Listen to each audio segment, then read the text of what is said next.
Hey guys, thanks for joining. This is our last and final video for the night.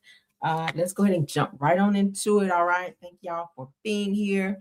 Everything said in the video is alleged and in my opinion and is used for fair use and entertainment. Let's get it, guys. First topic. Give me one second. Here we go. All right, first topic. Ooh, child, this is tea, honey. When I saw this, I said, when this had happened? Because the last I saw, this person was dating singer Joe, all right? R&B singer Joe, but now it appears that it's official. Anthony Anderson, who is newly divorced, is dating Roxy Diaz from 106 in Park. You guys remember her? Roxy and Terrence. So this is Roxy, child. And she's over there dating actor Anthony Anderson, okay? They've been seen out booed up. He's got his arm around her. So I guess it is official that they are dating. I'm not sure when this situation happened because the last I saw and knew, like I said, Roxy was seen dating and riding around and booed up with and kissy facey with singer Joe. So let's go ahead and get into this, child. Now it says it looks like love is definitely in the air for Anthony Anderson and Roxy Diaz as they are officially a couple. Said while many fans are just catching up into the vibes, said the sources say that the two have actually been dating for a while now, and it wasn't nearly as low-key as people assumed. So the relationship only recently hit the public radar after the pair were spotted enjoying dinner together in Los Angeles, instantly sparking dating rumors across social media. But here's the real tea, according to them, child. They said that the dinner date wasn't even the first public sighting. So Anthony and Roxy were already openly booed up at a VIP party during the 6th annual Rod Dedos Foundation, I guess that's how you say that, charity event on November 2nd of 2025, held in Pacific Palisades, California. So according to attendees, the energy between them was undeniable, with the two moving like a full-on couple rather than just industry friends. So it said that Roxy, known for her polished media presence and past work with BET and entertainment hosting, and Anthony Anderson, the Emmy-nominated actor and comedian beloved for his role on Blackish, make for an unexpected but intriguing pairing.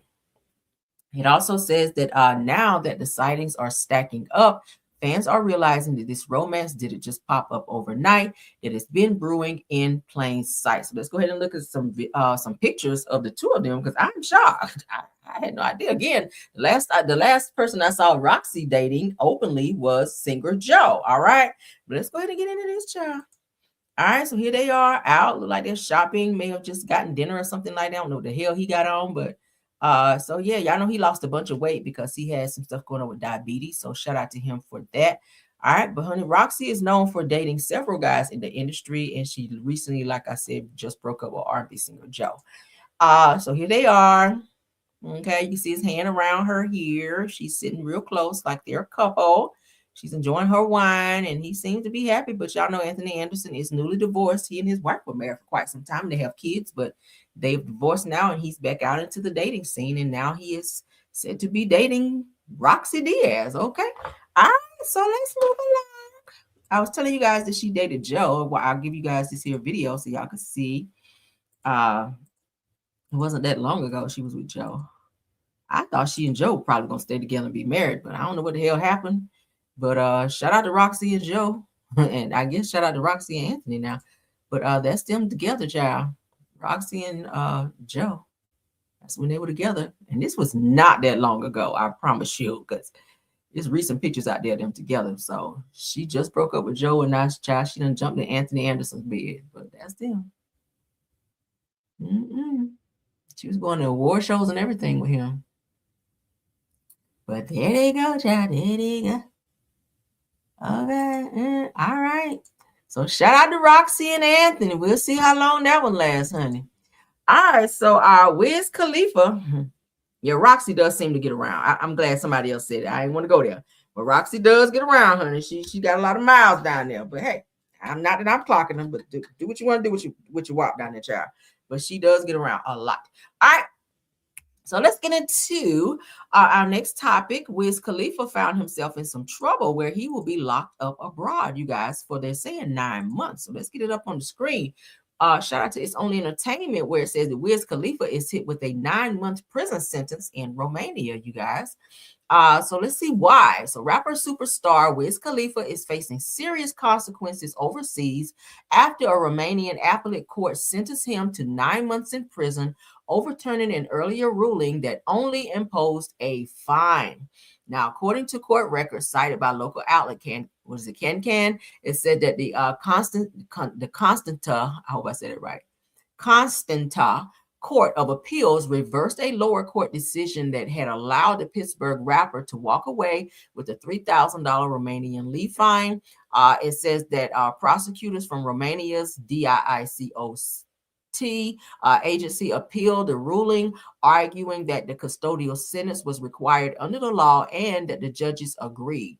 Now, Wiz Khalifa, born Cameron Thomas, was convicted under law number 143-2000 for unlawful possession of dangerous drugs for personal use. Why do they go out of the country and be having drugs on them? I don't be understanding that. I get it that y'all want to get over there and smoke a little herb and stuff like that, or whatever else. They said a dangerous drug, so it had to be something worse than weed. I'm not sure why these people go out of the country, and you know that these other countries have tougher laws when they find these drugs on you. And y'all just don't be thinking about that. I mean, Nicki Minaj, she was out of the country once and she got caught with drugs. Like, what did they be thinking? Wow. So authorities stressed the case did not involve trafficking, but the appellate court ruled that prison time was still warranted. Now, the decision is final and binding, leaving no further legal appeals. Said that the case dated back to 2024 when Wiz was briefly detained and later released. Now, while other countries have softened penalties for small-scale possession, Romania continues to enforce strict drug laws regardless of celebrity status. And they know that before they take their asses over there. So Wiz Khalifa, the ruling, they said for Wiz Khalifa, the ruling is a stark reminder that what flies at home does not always travel well abroad. So you ain't got no good lawyers and all that shit over there. You are at the mercy of their courts, and they're asking him to serve a 9-month prison sentence for whatever it was that he was caught with. They just said dangerous drug. They didn't name it, but probably some cocaine or something like that. Or y'all know now, child, they're on the Molly's and all that other stuff. Ain't no damn telling. That's no telling. I would not be taking no drugs or having no type of shit like that. I mean, look at, what's the child name that got held up at the airport? Brittany Griner. They tried to give her like 10, 15 years for some damn weed or something. And I was like, child, it's not that damn serious. But like I said, other countries have their own laws, and when you go over there and you don't follow them damn laws, and your ass get locked up and they give you 10, 20 years for like a little piece of weed that you barely can see in the palm of your hand. Okay, they don't like us over there anyway. They don't like black people like that over there anyway. And you take your ass over there and have drugs, that just make it worse. All right, so let's move along. This is our last topic, you guys. Y'all know our pop-ins are just that. They are quick and out of here. So last topic of the night, I'll be sure sat down and did a interview, you guys, with Joyce Muava. Okay, and he's speaking on Diddy and some other things as related to what he knows. And he's saying this is really not, a haphazard event, that I was in the hospital and almost died. And Kim Porter did not die of pneumonia. Like, he's really talking. He's been saying this. We've been hearing this from him. But he's going to continue to tell his story. I think he has a book out now about his life and the things that he went through. He also talks about Diddy. And I said, oh, Lord, I hope Diddy don't try to do nothing to him, because everybody write a book about Diddy and expose him. They're not here anymore. But let's get into what Al Bashir had to say. He speaks out about his relationship with Diddy. Let's get into it. At this point, we're not able to have a relationship. He's incarcerated due to his personal actions, which, it's been a long time coming, only from the standpoint. And again, let's start with, I don't wish anything bad on another man. He has to make right with God and his situation. But part of what people didn't understand is they were caught up with seeing the hype of the success and things of that nature, and looked at it like this was this David and Goliath, and they created their own scenario through a very powerful PR campaign to continue to suppress me. I started this whole thing walking with Black Man's Flag and continued to do so until I was made aware of some things that were transpiring by my wife. We always kept in touch. We always, you know, we weren't rekindling anything after we broke up, but it was this great relationship and friendship to celebrate our son. I mean, you share a son together. Yeah, Quincy. Yeah. So there was no beef that I was aware of. I didn't understand that from her telling me, you're like this thorn in his side or something like. And I'm like, huh, Sean? Oh. Listen, I have no interest in speaking about another man's life, but I will cover where our paths crossed, where his PR company made me out to be an absolute lunatic when I pointed out what was going on. And the only reason I pointed out what was going on because they were attacking people in my orbit, kidnapping, trafficking them. And when someone was able to come to me and tell me, we were sent here to set you up, poison you, all these other things. Wow. And I was like, why? Why do you think that was? Do you suppose maybe there was envy on the part of Diddy, or maybe you were a threat? Because sometimes in business that can be obvious. Well, from what history has now revealed, it would be impossible for the public to think that because they look at success and Al Shaw's only a millionaire. He's a billionaire. So what happens is they don't look at it like I never poked the bear. In fact, I was the helper. Yikes. Did y'all hear what he said? At this point, we're not able to have a relationship. He's incarcerated. That's crazy. Due to his personal actions, which, it's been a long time coming, only from the standpoint. And again, let's start with, I don't wish anything bad on another man. He has to make right with God and his situation.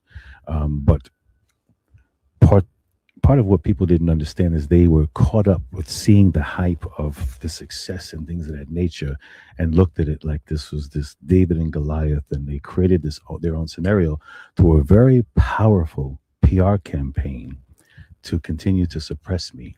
I started this whole thing walking with Black Man's Flag and continued to do so until I was made aware of some things that were transpiring by my wife. We always kept in touch. We always, we weren't rekindling anything after we broke up, but it was this great relationship and friendship to celebrate our son. I mean, you share a son together. Yeah, Quincy. Yeah. So there was no beef that. And ironically, they share the same birthday. Ain't that something? And Diddy just came in and put this huge wedge in between Quincy and Al B. Sure. And they're still to this day trying to rebuild their relationship. It's sad that they have the same birthday. That is his son. He looks just like him. But because of this vitriol that Diddy has for Al B. Sure, I'm pretty sure he told Quincy some things and probably turned him against his dad, which I think is very fucked up because Diddy, you around your kids. You have, your daughters and your sons around you and with you. But this man can't have a real relationship with his son because of things that he's heard, or maybe that Diddy, probably turned him against his son. I really feel like Diddy had a lot to do with that. But let's continue. I was aware of. I didn't understand that from her telling me, you're like this thorn in his side or something like. And I'm like, huh, Sean? Listen, I have no interest in speaking about another man's life, but I will cover where our paths crossed, where his PR company made me out to be an absolute lunatic when I pointed out what was going on. And the only reason I pointed out what was going on because they were attacking people in my orbit, kidnapping, trafficking them. And when someone was able to come to me and tell me, we were sent here to set you up, poison you, all these other things. And I was like, why? Why do you think that was? Do you suppose So this man is saying that people who was close to him was telling him that they were sent to poison him, and that he knew of trafficking and stuff. So he's been, like I said, he's been talking for quite some time. I hope that this interview doesn't get him touched or something happens to him again, because he almost died in the hospital after some mysterious something was put into his system. All right. maybe there was envy on the part of Diddy, or maybe you were a threat? Because sometimes in business that can be obvious. Well, from what history has now revealed, it would be impossible for the public to think that, because they look at success and, oh well, Albie Shaw's only a millionaire, he's a billionaire. So what happens is they don't look at it like, I never poked the bear. In fact, I was the helper. Y'all hear that? So I'm interested now in terms of what he put in his book. I know he put all the juicy stuff in there. I'm gonna have to go and see if his book is on Amazon, and I'm gonna have to see what's in this damn book. But shout out to him for speaking out. He's been speaking out. He's probably the only one out of everyone else who wrote books about Diddy and who exposed Diddy that's still around. That's eerie. Okay. Kim Porter's not here. Erica, what's the name? Erica something from that did the book Bling. She's not here anymore. Her friend who was also doing something else talking about Diddy. Golly, it's a lot of people that's not here anymore because of Diddy. Of course, we already know Big and Pac. We already know that. Kim Porter's boyfriend, who she was dating, he's not here. They say he passed away from pneumonia. Why is everybody passing away from pneumonia that have something to do with Diddy? They have some type of beef with Diddy. Ain't that weird? Yeah, weird. Shakir, I think his name is Shakir Stewart or something like that, who was dating Kim Porter, and Diddy didn't like it. He actually beat the dude up. Okay, he beat the dude up named Shakir Stewart. Go look it up. And shortly after that, they said he passed away from pneumonia. I was just like, yeah, that don't sound right. But of course, Kim Porter's gone too. So yeah. But shout out to Albie Shore, and shout out to everybody in the chat tonight. Let's go ahead and get out of here. Y'all can go ahead and put in there. Yeah, Heavy D too. They tried to say he passed away from blood clots, but I don't know. I feel like it was something else. I really do. But shout out to everyone. Let's go ahead and get back to the main screen so we can say our goodbyes for the night, because I'm tired. I'm ready to get in my bed. All right, so our True TV podcast, Tyra, KBR, Sweet Essence, Scorpion, Miss, and Rose Armstead. Those are my top flight mods. Thank y'all for doing an awesome job. Also, thank you to all the content creators in the chat. You guys know who you are. I appreciate you for stopping by once again to support the video. All right. So Heavy D was a man. Let's see. Mayor White said it, Heavy D was a man, and I believe that he was done with Big Titty Diddy. Leave it to Mary White child to take us out here with a bang. Yeah, it was some stuff behind the scenes stuff that was going on with that as well. And there were rumors that Diddy did have something to do with Heavy D as well. I'm not sure, but hey, who knows? Who knows? Let's not forget about the guy that did the autopsy for Kim Porter. He died as well. It was like, oh my God, it's just so many weird things that was going on, and Diddy's attached to all of that. But thank y'all. Please don't forget to like the video, share the video, subscribe. Please comment on all the topics that we discussed in this video. All right, you guys have a wonderful night. Tag my video. You guys have a wonderful night, and I will see you guys tomorrow for Car Chronicles. Okay, bye.